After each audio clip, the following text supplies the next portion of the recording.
Good morning students. आज हम लोग स्टार्ट करेंगे हमारा माइक्रो इकोनॉमिक्स का next chapter of periodic 2, that is consumer equilibrium in difference curve analysis. हमने कंज्यूमर इक्विलिब्रियम पढ़ा था फर्स्ट पीरियोडिक में, बट वो हमने पढ़ा था मार्जिनल यूटिलिटी अप्रोच के साथ, ठीक है। और उस टाइम पर मैंने आपको दो तरह की डेफिनेशन बताई थी, एक थी कार्डिनल अप्रोच और एक थी ऑर्डिनल अप्रोच। कार्डिनल यूटिलिटी और मार्जिनल ऑर्डिनल यूटिलिटी। कार्डिनल हमने पढ़ी थी that utility which can be measured in the number forms, but the ordinal utility which can not be express in the number form. So basically utility तो हमें तब भी मिलती है जिसको हम नंबर में एक्सप्रेस नहीं कर सकते। तो उस केस में हम कंज्यूमर इक्विलिब्रियम को कैसे डिसाइड करते हैं, that is we will study in the indifference curve analysis. क्योंकि indifference curve analysis consumer equilibrium में हम लोग पढ़ते हैं हमारी ordinal utility which can not be express in the number form, right. So firstly we will study about the consumer equilibrium definition. Obviously it is defined a situation where the consumer gets the maximum satisfaction by spending his given income across the different goods at the given prices. जो वो पैसा spend कर रहा है उससे उसको maximum satisfaction मिल रहा है। सो IC कर्व क्या होता है? Firstly we will discuss about the indifference curve. बच्चे indifference curve and indifference set there are, ठीक है। इनडिफरेंस कर्व जो होता है बच्चे, नाम से सजेस्ट हो रहा है इन डिफरेंस कर्व। इनडिफरेंस का अगर हम डिक्शनरी मीनिंग देखें, मतलब डिफरेंट नहीं, नो डिफरेंस, है ना, मीन्स अल्टीमेटली सेम। इनडिफरेंस का मतलब होता है सेम। तो yes, indifference means it difference curve is a curve which shows the combination of two goods which consumer can consume and that provide him a equal level of satisfaction, ठीक है। सो दो term यहाँ पे हम देखेंगे, एक indifference curve and एक indifference set, ठीक है।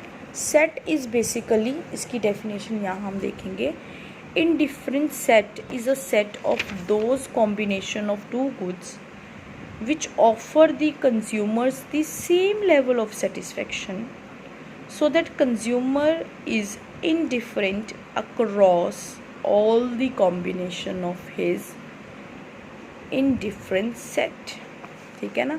so set is, you can say that this table।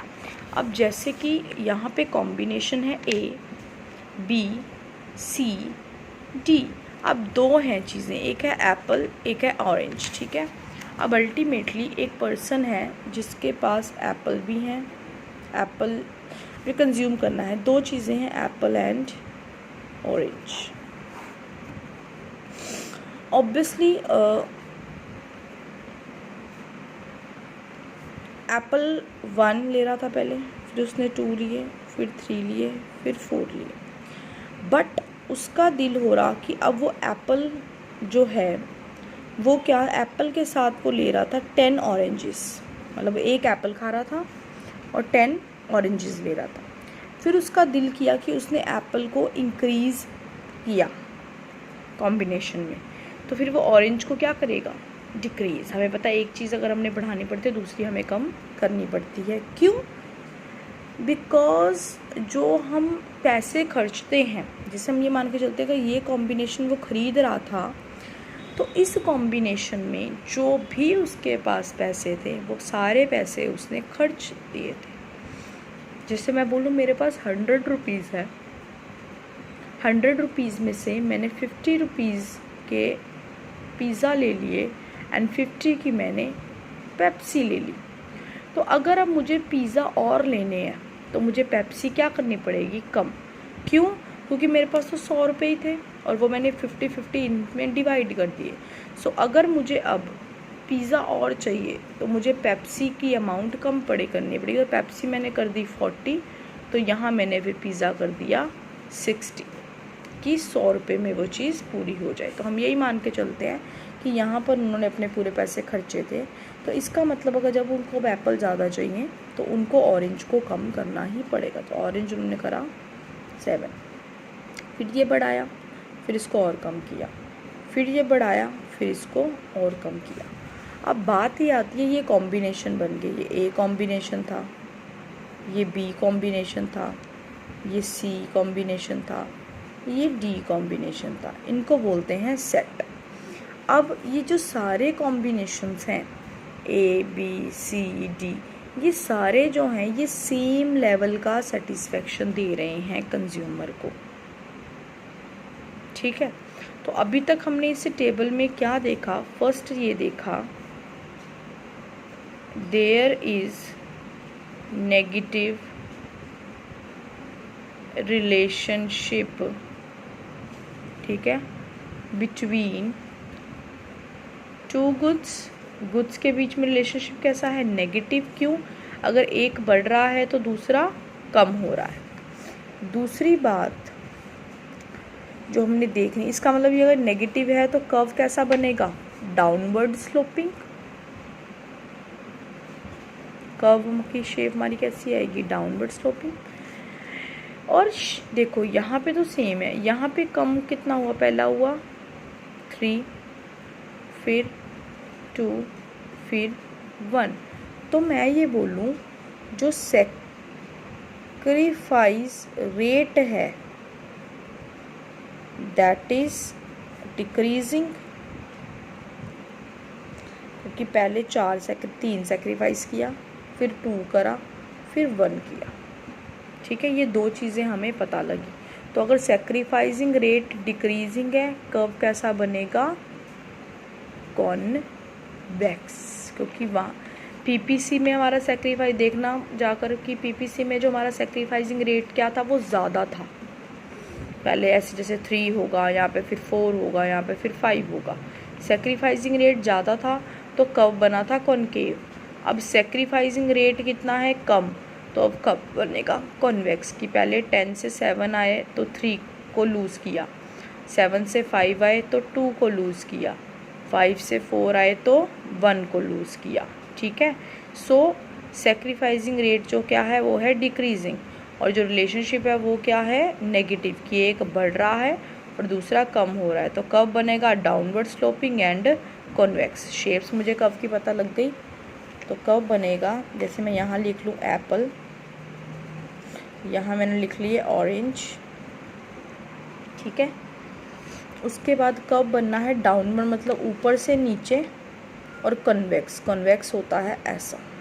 ये बनेगी आपकी आईसी की शेप। अगर आप पॉइंट्स को प्लॉट करके भी बनाना चाहते हो तो then you can also make. तो यहाँ पे इसको पॉइंट्स बना दो, A B C and D. अब इन डिफरेंस क्या है कि चाहे कंज्यूमर ए कॉम्बिनेशन ले, बी ले, सी ले या डी ले, जो सेटिस्फैक्शन है that remain same.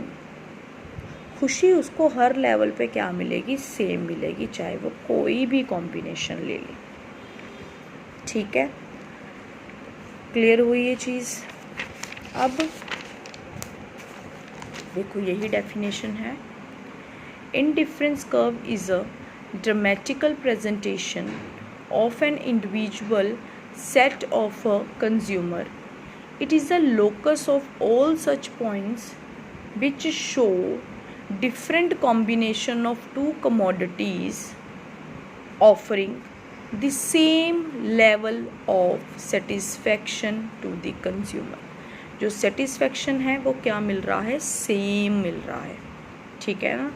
It is a locus of जो भी कॉम्बिनेशंस हैं, वो जो पॉइंट्स हैं उन पे जो सेटिस्फेक्शन मिलता है वो क्या मिल रहा है?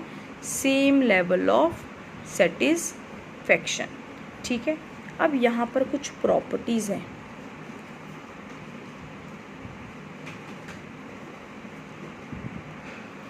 That is properties of indifference curve.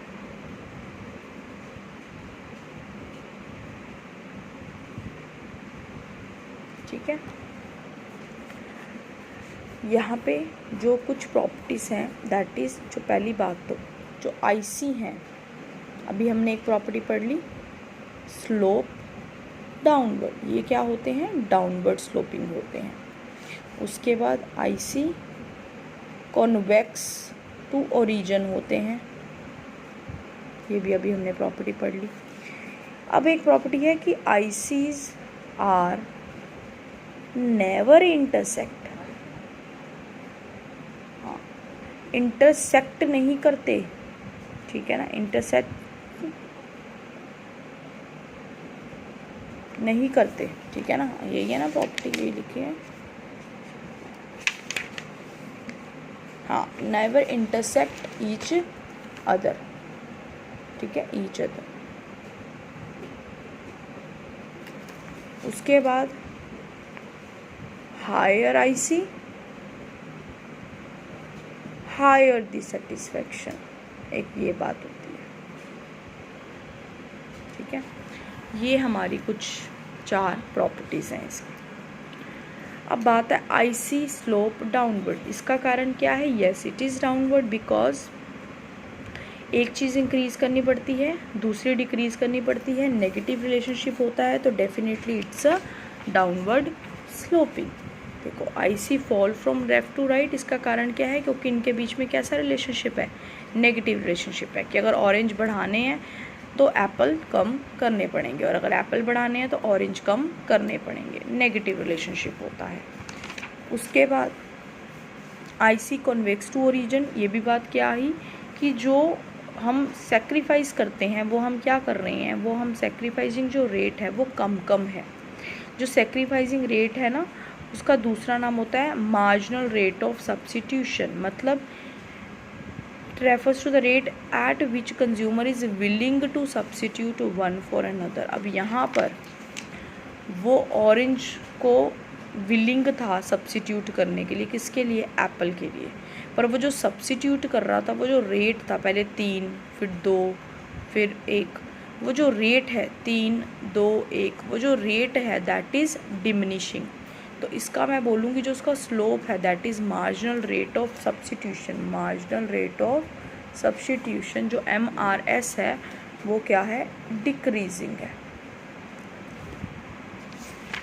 ठीक है। इसीलिए जो इसका जो कॉन्वेक्स बनता है, इसका स्लोप जो है, इसका कर्व जो है कॉन्वेक्स बनता है। क्यों, क्योंकि जो सेक्रीफाइसिंग रेट है, देखो ये निकाला भी हुआ है, मार्जिनल रेट ऑफ सब्स्टिट्यूशन। देखो एक्स का पहले वो 2 ले रहा था, फिर उसने इसका 6 ले रहा था, एक कॉम्बिनेशन था, फिर इसका उसने 3 कर दिया, 3 कर दिया मतलब इसका बढ़ाया, तो इसका सेक्रीफाइस किया उसने 1.5, फिर इसने इसका 2 और बढ़ा लिए, ठीक है, इसका सेक्रीफाइस कर दिया अगेन 1.5, ठीक है, मतलब सेम करा, वो यहाँ पे लिया ज़्यादा, फिर इसका 2 और ले लिया, बट इसका सेक्रीफाइस सिर्फ आधा किया, मतलब जो सेक्रीफाइस है वो कम कर रहे हैं। तो जो उसका फॉर्मूला होता है वही जिसमें आपको पहले कराया था, मार्जिनल रेट ऑफ सब्स्टिट्यूशन बोलते हैं, चेंज इन वाई, मतलब जो वाई अपॉन में चेंज इन एक्स, मतलब बेसिकली लॉस अपॉन गेन, यही फॉर्मूला मैंने वहाँ पे लिखवाया था, आप पुरानी कॉपी चेक करना, लॉस अपॉन गेन होता है। अब लॉस कितने का हुआ, 1.5 का, गेन हुआ 1 का, तो आंसर इज़ 1.5। लॉस हुआ 1.5 का, गेन हुआ 2 का, 0. मतलब मार्जिनल रेट ऑफ सब्स्टिट्यूशन क्या हो रहा है, डिक्रीज 1.5, 0.75, 0.25, तो ये डिक्रीज़ कर रहा है, तो marginal rate of substitution decrease करता है, स्लोप डिक्रीजिंग है, इसलिए कब क्या बनता है, convex to the origin, convex to the origin. क्यों, क्योंकि marginal rate of substitution decrease कर रहा है, इसका स्लोप डिक्रीजिंग है। और इसका एक कारण भी होता है कि why should marginal rate of substitution decreasing, आपको मैंने एक चीज़ बताई थी, इसका कारण है law of diminishing marginal utility, law of diminishing marginal utility.